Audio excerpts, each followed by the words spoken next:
umusore nababwiye yuko ufise kwa kudegemvya kandi uba wiyumvira ku buzima bwiwe wewe wenyene.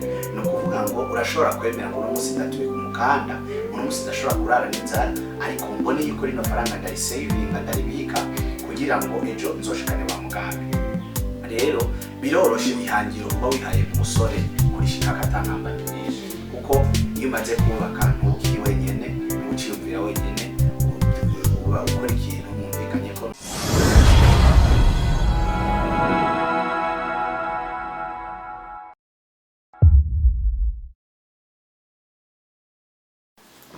Sali la famille, umuryango wa Sunday Moja TV ndababwije cyane nizere ko muri amahoro ndameze neza ndashimira Imana iyo tubyutse tukabona turahumeka ubuzima tumeze neza biba ari ibintu byo gushima nawe ndabifurije amagara meza ndanabifurije no kurangiza umwaka neza wa 2022 Imana ibanzigamire kugira ngo tuze kwinjira mu mwaka wa 2022 turi bazima ya nyene aranyihanganira uyu muntu kubera ko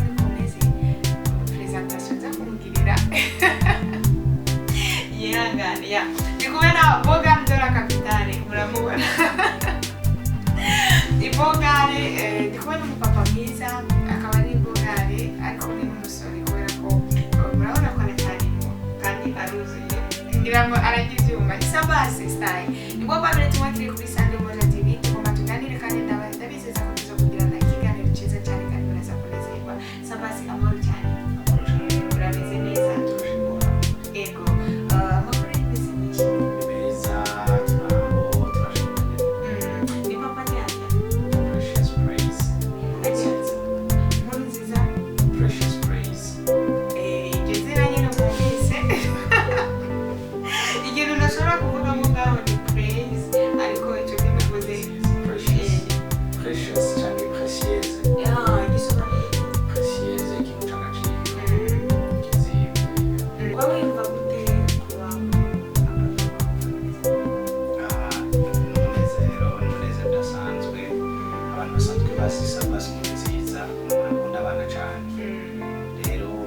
banarisanzwe nkunda abana b'abandi bana b'abarundi hanyuma nkabafise uwiwanje bwite numva yuko bari umuntu udasanzwe kugira umunezero n'iteka natewe n'uhoraho. Yego hari akabazo nkunda kubaza sindabona umuntu akanyishura neza ndagira ngo ndakakubaze ese Sabasi umuntu yubaka kubera kubyara cyangwa yubaka kubera iki?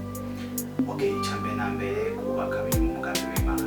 Umugambi w'Imana atamucukaye mw'itongo rya Edeni uhereye kuri Adamu na Eva, ni ukuvuga ngo kubaka ni cyane na mbere no gushitsa umugambi w'Imana, harimo gushitsa umugambi w'Imana. Hanyuma ikigira kabiri sinovuga ngo umuntu yubaka kubera kubyara, kuko hari abantu bubaka ariko ntibaronka amahirwe yo kuronka abana, kandi ntibaca basambura urugo, ntibaca batandukana nk'uko bataronse abana. Rero kubaka n'amahitamo umuntu aba yakoze akamenya ko agomba gushitsa umugambi w'Imana, ariko kandi akamenya yuko mu bisanzwe ukiri wenyene ntuba wuzuye, kuko urazi bavuga ngo aka n'akagufa ko mu magufa yawe n'akara ku mara yawe, ni ukuvuga ngo hari ikindi kintu urubura ntuba wuzuye. Umugabo yuzura iyo amaze kuronka umufasha cyangwa amaze kuronka umukenyezi. Yego mu gihe umaze uri umugabo w'umuntu ndetse n'umupapa n'igihe kiruva igihugu cyose Ni byinshi cyane kuko keya z'urugo nyine wumva ziteye ubwoba. iyo uvuze keya yo mu rugo ni kwa kuntu utaha ukora tukubwira ati sheri karibu cyangwa n'ikindi kintu ushatse gusobanura. Iyo mvuze keya harimo byinshi. Turabizi ko abasore hari usanga nyine ubuzima bwaba bubayemo umunsi bateri uja mu maresito ugira gute uhangayika, ibikorwa nk'ibi byakozwe, ibintu byumvira urumwe atawundi muntu umufashanya, wiragira ukicura, ariko umaze kuronka urugo ukagira umuntu agufasha kwiyumvira. Ushobora kugira umugambi mukawusangira ukamubwira ati dufise umugambi umeze gutya uvyumva gute, akaguha ivyiyumviro akagushigikira. Hanyuma wataha mu rugo hahandi urushe, hamwe warushika witerera mu gitanda ugasanga amazi ashusha arahari, ugasanga yaguteguriye amafu y'ibyayi mugafungura ugasanga nyene bumva yateguye ibyo gufungura n'ubu gihangayika bya bindi kwirukanga mu maresitora kugira gute nyene mvuze keya mbavuze ibintu byinshi harimo bya bindi kuronka uwo musangira ubuzima mugasangira wa munezero mugasangira na wa mubabaro. Sabasi mu gihe umaze wubatse ndabizi yuko urabizi mbere yuko twavuga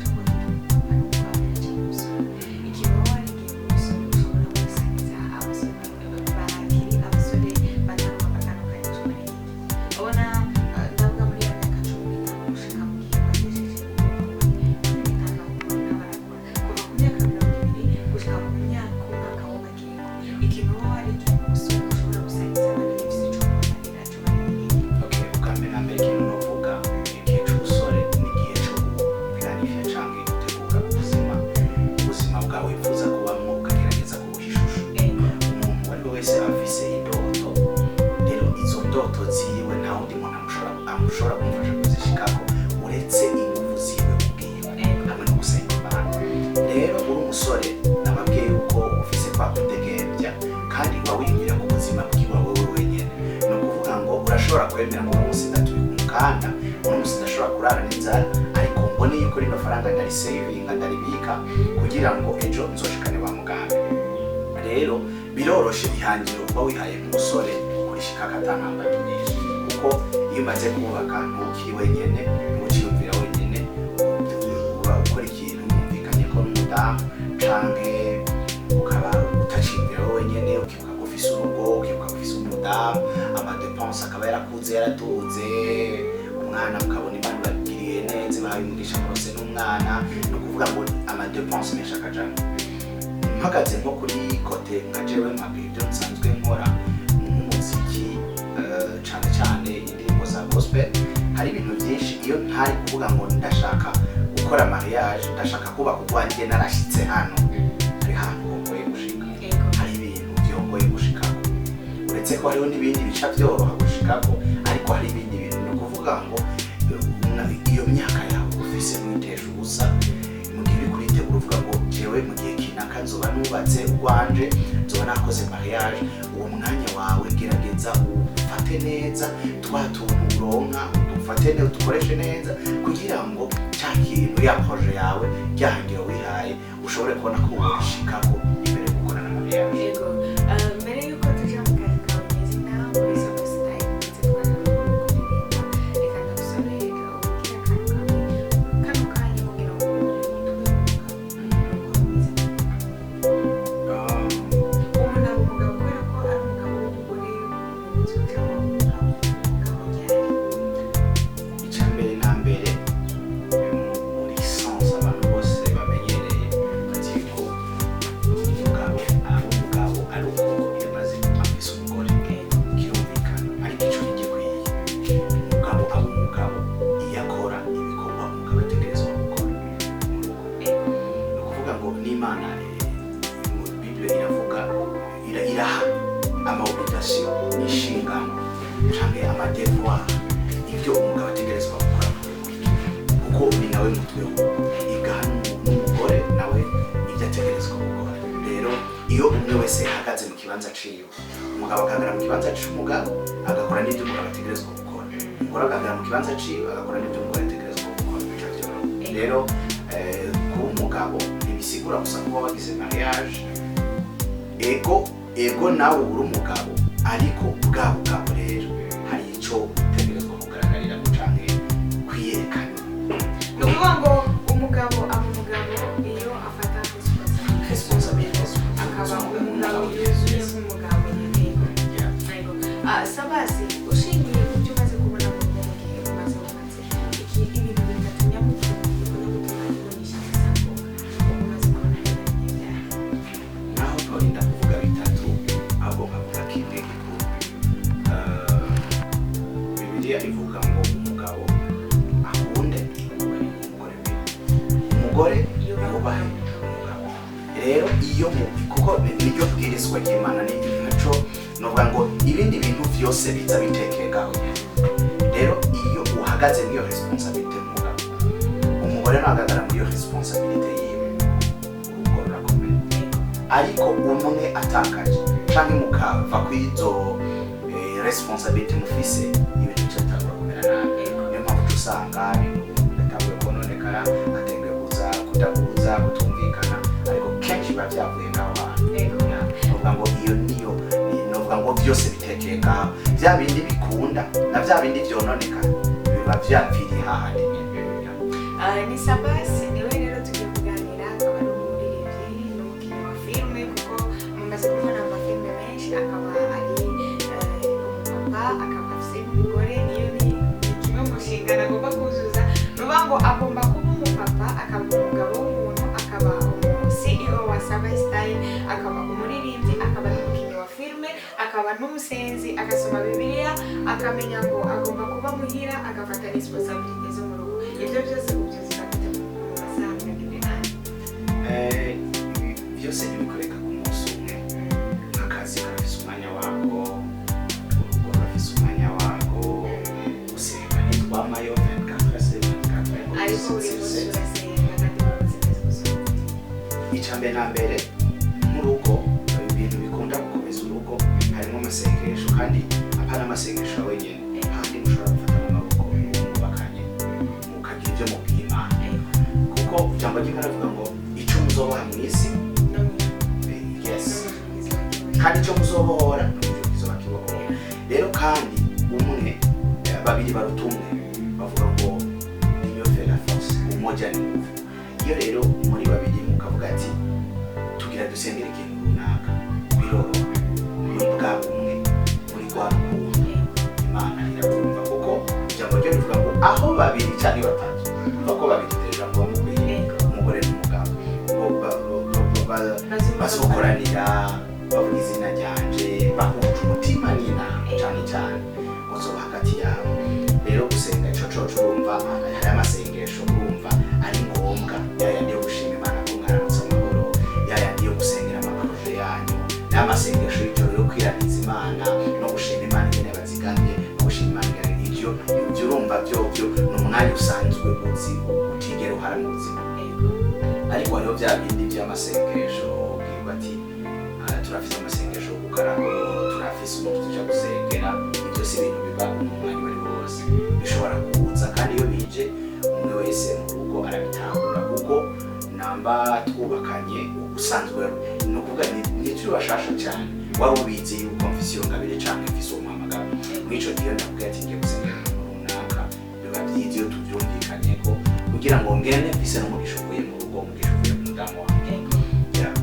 Rero ibyerekeranye n'akazi nako, akazi gafise amasaha yako, tugategerezwa gukoreka. Ibijanye no kuririmba ntitwama muri studio iminsi yose, ni programa dufata, urumva ibiheza ngo byane. Kandi genda umuntu nakuze mvuga ngo udasukiranya na sesa, no kuvuga ngo ubuzima bwo ibyo kurondera ubuzima by'ubugingo dusanzwe turimo bidafatanije no kurondera ubugingo bw'ejo canke ubuzima tuzobamwo inyuma y'ubu buzima turimo. Ni ukuvuga ngo ntabisukiranije, ntabikombinye, ntagize iyo melange, icyo nokora cyose noba ndiko ndasesa, noba ndiko, ni ukuvuga ngo sinoba nabihagazemo neza, kuko nawe nuvuga ngo ndondere iby'ijuru gusa kandi nsanzwe ndi mu isi, ibyo mu isi nabyo nkabyibagira, nahone hari ibyo nosanga nariko ndagenza neza. Rero je nakuze kuva nkiri umunyeshuri mfise iyo principe mvuga ngo udasukiranya arasesa, numva yuko hari ubuzima busanzwe n'ubuzima bwo mu Mana, ubwo buzima budategerezwa gutandukana, ariko ibi gitegerezwa kuba sere, kikaba kole, uburyo igihe cyose numva ko ivyo bintu bigomba kujana. Ariko nkaca bingene programa mbega bino bikorwa nje ndabikora gute, n'ibindi nje ndabikora gute. Sabasi ndashaka umuzi utandukanye twiganye muri Sabai Style yakunze uno muzika bari reka ndiko ariko bikomeye abantu, kubera ko abantu benshi abaririmba barifuza kwakora no mu bantu bifuza kwakora sindi mu rugo gukora narabonye ko bisa akarusho kanaka abanyerekana n'inzo n'ibisabasi nyamiki kino kintu ngo mutwiganire ndabizi ko neza ko bifasha, kubera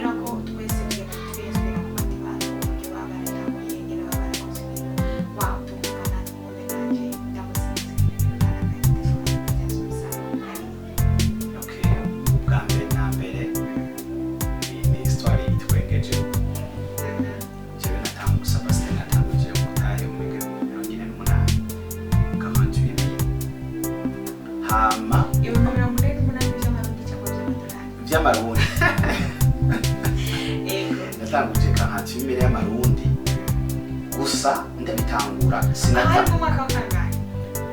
hari muri 2011 yes. Uzi yuko kano kanya unafise 48 by'amarundi abonani byo kugura kandi zigura ikiro cy'indagara hariya ari yorosha kubisema. Yes.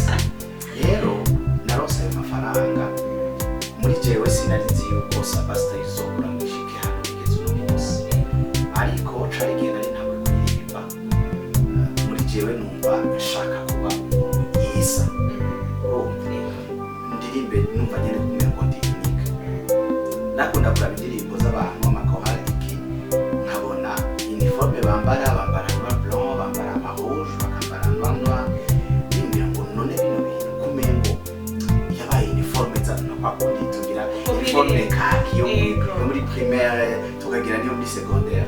Ndavuga ati bino bintu nta kintu co bihindura canke nta muntu yobihindura. Ndavuga ati jewe reka ndabintu ushobora gukora by'iwanje nyene. Mu bisanzwe je ni styliste créateur de mode. Ndakrea ndiyumvira ntaho navyigiye ni impano navuga ko ari ingabire Imana yampaye. Rero je nabitanguye nshaka kubikoresha mu ndirimbo gusa. Ngenda kwa Nasoro ajya muri ville kuri Avenue de la Mission, ndagenda muri bintu by'ibitambara byari gusha bizimbutse umenga nagura kuri 3000 ndagenda ndagura naguze nk'amakarite abiri kuko nyagihe abaririmbyi nakoresha n'abadansi bari benshi. Rero ndagenda ndagura ibitambara ndabishikanye jewe nyene naguze umukasi nagura kubikata ndabiha forme numva nshaka, maze kubiha forme nshaka bimwe ndabijana ku mutaye kubatana ntazishobora bya ibintu ze by'icara handi ndabijana ku mutaye ndamubwira ati ko akambwira ati no urazi gushora, ndamubwira toya ntavyo nzi ngo none ko ivyiyumviro byawe ari byo umuntu umenga arazi gushora. Ndamubwira ati wegiriye ukuri ibi bintu nabikase turabikora. Hanyuma dutangura kuvyambara mu bikorane. Icambere na mbere numvise yuko abantu babona umenga ni nko gusara, ariko je numva yuko bwa busazi bwanje nyene ntegerezwa kubushingira intaye nkabwemeza abantu ku ngufu. Ico gihe wagomba gukora indirimbo zari zigiye indirimbo zanditse ibishomeri za Tangazo la Mbingu abantu bamenyereye.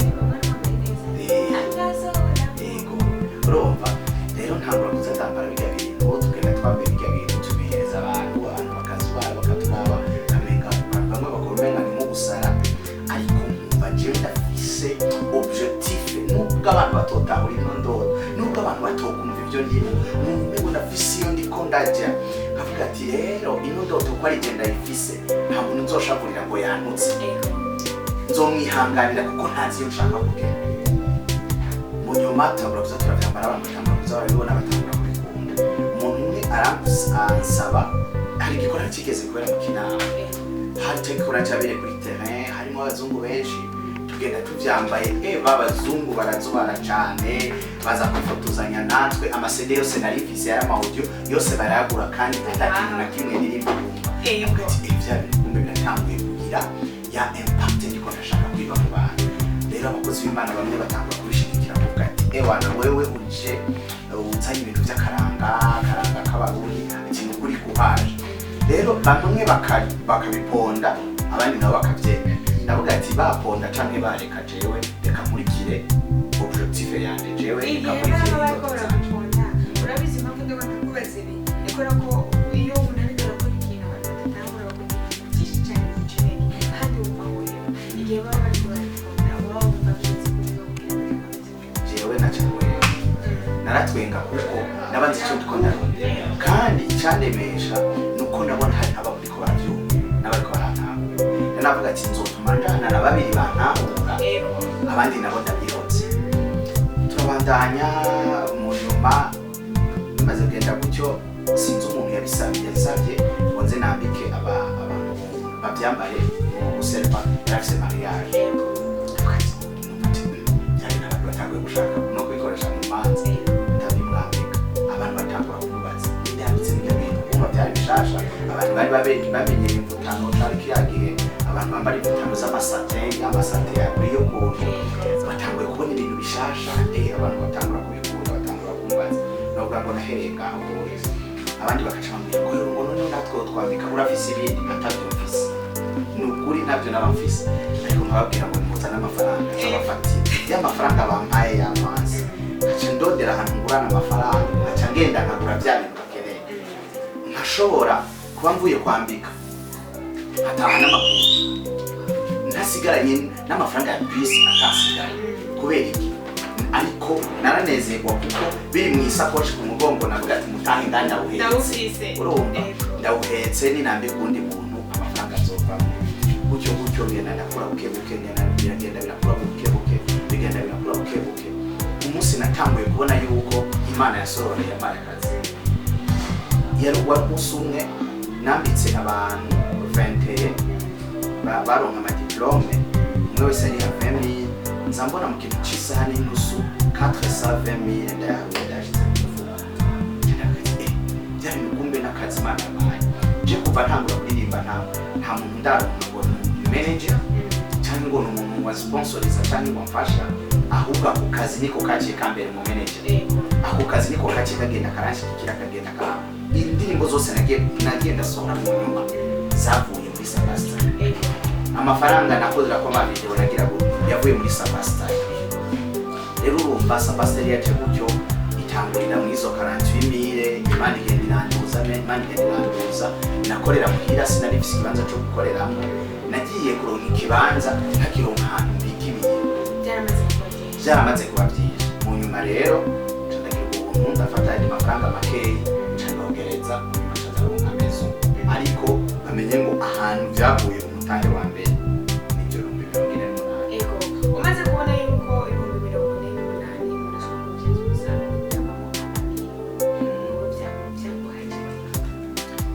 icambe nambere icigwa byampaye cyane no kugira ngo umuntu wese kiradukurikirana no babwira ngo hari ibintu no kuga nka bitatu bishobora gufasha umuntu gushika ku ndoto icambe nambere hari kwigirira icyizere ukumva ati kino gikorwa ni igihe ndazi yuko hamwe n'Imana ndazi ko byose Imana nizotuma bikunda rero naje reka ngira umwete nkore bino bizokunda harabo kwihangana ugafatikanya nuko ugutwi kwawe kutumviriza cyane amajambo y'abantu kuko kenshi iyo wumvirije abantu uracika intege kuko babakubwira babona umusazi baba bavuga amajambo umwe wese avuga wishakiye bamwe bagutuka abandi bagira gute ariko iyo wabandanije muri ya ndoto yawe urashika hahandi utegerezwa gushika rero kudacika intege mu gikorwa cyose uri kurakora no kutagaya twatuntu twawufise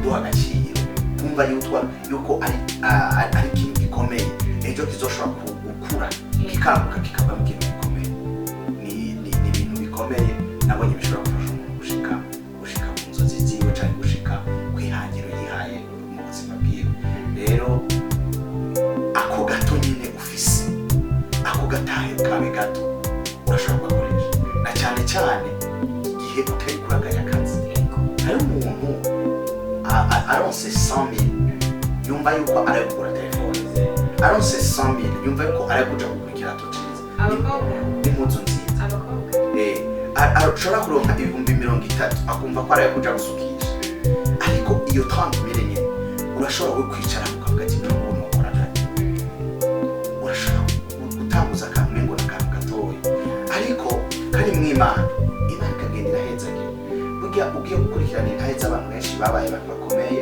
canke babaye batunzi wumvirije benshi suko bari barutanguje amafaranga menshi canke ngo nuko bari bavutse mu miryango ikomeye ariko hari abantu benshi bahereye hasi bafise utuntu ngo ni ica nigize ariko kubwo gusenga Imana no gukunda igikorwa ariko barakora uno musi bakaba barabaye aba millionaire Sabasi uno musi unakeneye kuza ukamanika ngo contact za mbere cyangwa adresse ya mbere burya ari telefone jewe narakoze imyaka myinshi nkora kuri telefone nkorera online ari nka business online kandi ibikorwa byose byagenda neza nta muntu n'umwe yidoga rero barashobora kuturondera kuri 75 546 278 75 amajana 576 amajana 278 bakatwandikira cyangwa kuri page yacu ya Facebook Sabas Nkurunziza, canke mukaturondera kuri page ya Sabas Style Company kuri Facebook nyene, na Instagram ama page nayo nyene ni Sabas Nkurunziza na Sabas Style Company, hanyuma mukaza tubatunganiriza. Ariko dukorera hano mu Kamenge muri Gikizi kwibarabara ry'indwi, ariko iyo ni adresse mvuga kuko ishobora guhinduka ibyo twari mu kindi kibanza, kuko naho dukorera vraiment ni hato cane, akima ashobora kutugira neza twari mu kibanza kinini, ikibanza cagutse, ariko usanzwe dukurikirana kwa ma page cyangwa official numero ya telefone bizokorera cyane kugira ngo ushobore kutumva. Dusezerana ikiganiro cyacu, ese indirimbo wakora kugeza Imana yagize kwitwa wowe yanditse amayisani ya indirimbo sije yanditse, indirimbo naraje bara nyirakizo kugeza Evre naramu aribyo nawe amasuggestion ampaye ko yayipanze bwa mbere siko twayiririmbe, kuko hari umuntu wavuga ati aririmbe couple ya mbere nawe aririmbe couple ya kabiri, ndababwira ati iyi ndirimbo ukunda yumva ko abarishe ikaba ari na collab y'abantu babiri kugira ngo iryohe tugire uko. Rero hari utuntu tumwe nagenda nongera gusa ati aka kantu two kongera mwana byogenda neza, ariko indirimbo isanzwe ihari, indirimbo isanzwe yanditse, nutwo twongeyemo twabaye dukeyi kugira ngo gusa twongereze mu buryo cyangwa kanutera k'indirimbo. Sabas, ese ibanga ryo gutera imbere k'umuririmbyi muri gospel? Okay, ibanga je nabonye muri bino bikorwa icyambere na mbere no kumenya your master maître wawe wagutumye sobuja, bega sobuja uriko urakora ibyo yakubwiye gukora, databuja n'Imana niyo bosi wacu, bega ko tuvuga ko iyo turirimbira turimbo tuvuga ko turirimba Imana cyangwa tuvuga indirimbo z'Imana, bega turiko tubikora nk'uko ubikora nk'uko yagutumye. Hanyuma hari ikindi naco cyitwa gusenga. Nuko utabisengera ni ngorane, kuko hari ubwami bubiri kandi bumwe ubwami bundi, hari ubwami bw'Imana n'ubwami bwa Satani. Rero wewe igihe uri muri kampanye y'ubwami bw'Imana, ubwami bw'umwiza buragutera buragurwanya. Rero mw'ico gihe ubwo bwami bugutera ubugwanisha iki? Nta kindi ufise atari amasengesho aterwa imbere y'Imana kugira ngo bya bikorwa byawe Satani ntabizime, kuko igihe cyose yama yasamye kugira ngo atumire, ariko Imana yo mw'ijuru ikagenda irakinga mu kuboko kugira ngo tubandanye tubeho. Tujije yuko abo bari bose bateranira imbere kubera ko bataramenyesha Ndabisobanura neza. Icyambere na mbere ngiye ko ndakwishura ngaho ikintu cyose kiri mu bwami bw'Imana, kandi je nkunze kubwira abantu inzira ducamo canke runo rugendo ni urugendo Imana yonyene yaciye, kandi urabona yuko no kwisi abantu batarera, hariho bagufi, hariho barebare, hari ab'inzobe, hari abirabura, kandi bose baremwe n'Imana imwe. Ni ukuvuga ngo Imana ntirenganye, wowe ushobora kudatera imbere cyane, ariko igikomeye ni uko babana Imana rero ateguye yuko ubwo butumwa buca muri wewe bashikirije. Mu bisanzwe Imana ibi byo kuvuga ngo kuba famous ntaco bibwiye, kuvuga ngo wewe urakurikiranwa cyane, ngo ufise abantu benshi ngo bagukurikira, ibyo ntaco bivuze ku Mana. Ayo n'amahirwe y'ubuzima, kandi iyo ni imvura igwa ku babi n'abeza. Tuvuze gutyo hari n'abandi bataririmba gospel ariko batera imbere kandi bagashika kure cyane. Ibi ni bya bindi by'imvura igwa ku babi n'abeza. Ushobora gutera imbere cyane cyangwa ntutera imbere cyane, ariko igikomeye mbega uriko urashika ku cyo Imana yashaka gushikako, nicyo kintu gikomeye. Rero harimo gusenga, kumenya uwaguhamagaye, kumenya amategeko ngenderwako y'uwaguhamagaye, ukagerageza biragoye muri buno bugingo, muri buno buzima, ariko ikintu kigenda kidushoboza ni kuba imbere y'Imana, kuba mu masengesho. Hanyuma harimo kwihangana, kuko nka gospel mu Burundi turabizi yuko ari muhagurutse yifuza amafaranga, biragoye cyane kugira ngo uyaronke. ntare yariyo mabwiza Biragoye no urazi ikintu kimwe, Imana yazi ko dukeneye kuba, urumva nk'ubu nka jewe yarabonye ko ata amafaranga ndiko ndaronka mu buryo ica imasaba style kugira ngo mbeho, kandi n'indirimbo mbandanye nkora. Urumva ibyo byose naho sinovuga ngo sinakuye mu buririmbyi, kuko hari iyaba ntaririmba niyo saba style yari kubitaye, kandi urumva ko byahereye mu buririmbyi.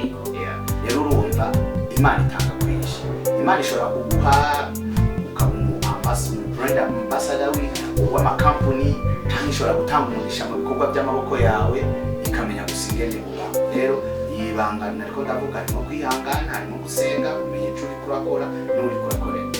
Akabazo ka nyuma maze iminsi uri muri tournage sinabasha ko narabyumvise ko nagiye filime narayikinyemo.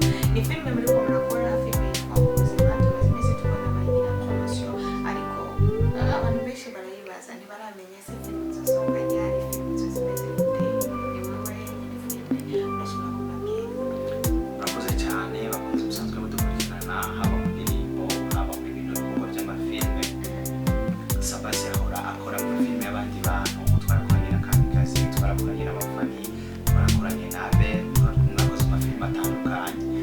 Ariko ubu ndafise ifilme nanditse yitwa Ubuzima nk'uko mbere yabibabwiye. Ni filme tournage zaraheze kandi ngerageje kumviriza n'umuproducteur wanje kandi akararambira yuko ibikorwa birembye. Rero uno musi sinababwira ngo izosohoka umunsi runaka, ariko ni igikorwa kitazorenza ukwezi. No kuvuga muri December ishobora gusohoka. No December ishobora gusohoka canke mu ntango z'ukwezi kwa mbere. Ni question y'umwanya kuko sanzwe mfise n'urugendo ngomba igikorwa c'Imana nyene nshobora kujamo muri kuno kwezi kwa 12. Hamwe n'ugenda twamaze kwishira habona byoba byiza, ariko bidakunze abanza kugira urugendo. Kuri urwo rugendo nta kindi gikorwa tuzoshikirako atari kubahereza ino filme yitwa Ubuzima. Ni filme nziza cyane niyo mpamvu ndabasaba ngo mube hafi ya channel ya Sabasi Burundi, ugende urakora subscribe kugira ngo notification izoje gushikira, kandi inabyiza kudushikira murabe n'indirimbo zisanzwe ziriko novuga ngo nivyo. Sabasi reka ndagusabe kugira akaja mu biro abantu barakurikirana kino kiganiro ndetse tugushimira ku mwanya wawe tuganira.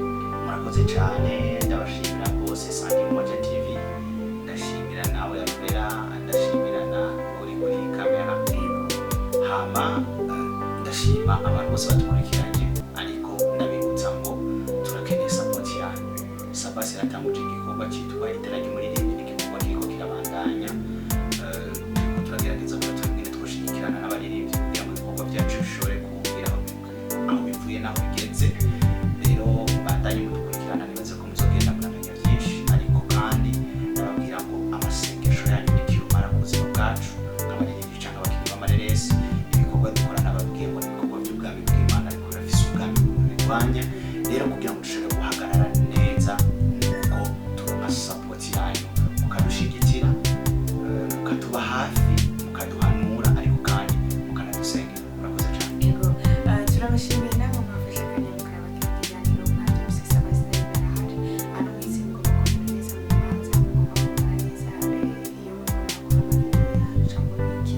Ese nimwashaka no kwambara neza muri biro yawe n'abandi navyo birashoboka. Murashobora kuza muri Sabasi bakabambika. Nibaza yuko tuzocishamo amafoto kugira ngo abantu bagerageze kubona ibintu biba biri muri Sabasi, bimwe muri byinshi bashobora kutuzanira.